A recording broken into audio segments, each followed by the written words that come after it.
విశ్వసించని ఉంటారమ్మా. నేను ఆయనని మీరు విశ్వసించని ఎడల మీరు మీ పాపం నుండి చనిపోదురని చూడండి.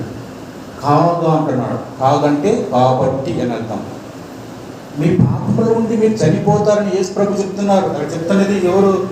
శిశువులు కాదు, స్వయానికి భూమి ఆకాశంలో అధికమైన దేవుడని యేసు ప్రభు చెప్తున్నాడు. కాగా మీ పాపం నుండి మీరు చనిపోతారు అంటున్నారు.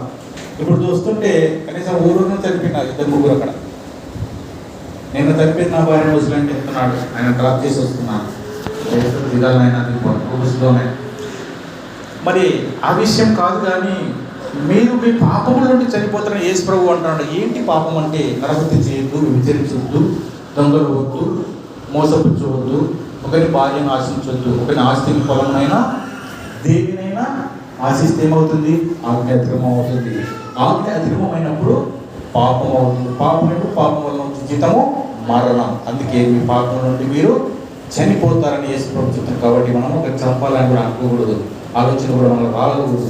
ఎందుకంటే నరహంతకులు, విగ్రహారాధికులు అనే విషయంలో బయలుపరుస్తాం. అందుకని మనం ఏం చేయాలి? ఉదయం పొద్దున్న లేస్తే బైబిల్ వైపు చూడాలి.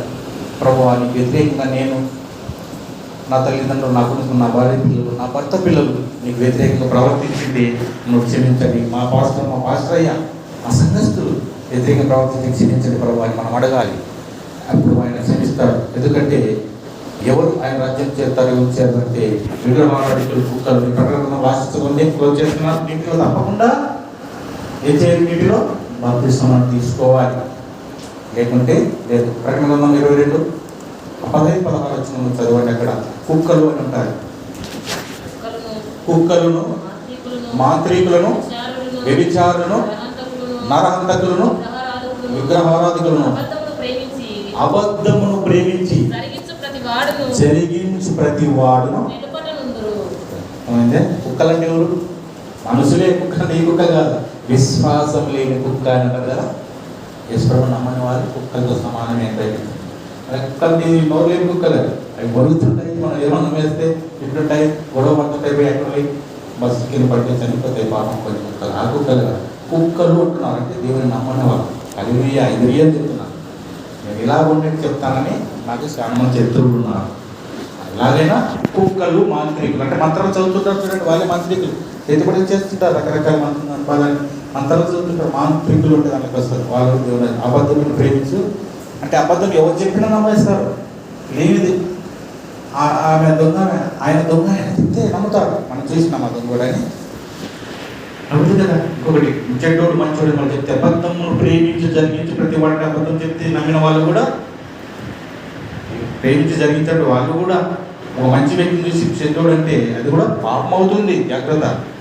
విగ్రహారాధికులకి విగ్రహాలను, బొమ్మలు చేసుకుని ముక్కకూడదు. దేవుడు అనే రూపం ముక్కకూడదు బైబిల్ చెప్తుంది.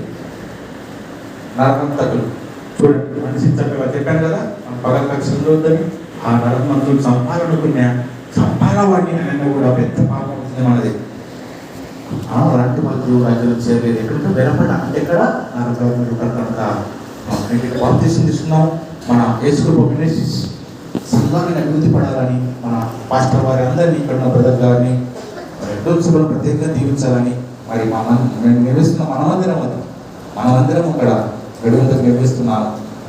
త్వరగా పూర్తి కావాలి. మన దేవుని ప్రార్థిస్తున్నాం. కాబట్టి దేవుడు మేము దీవించినాక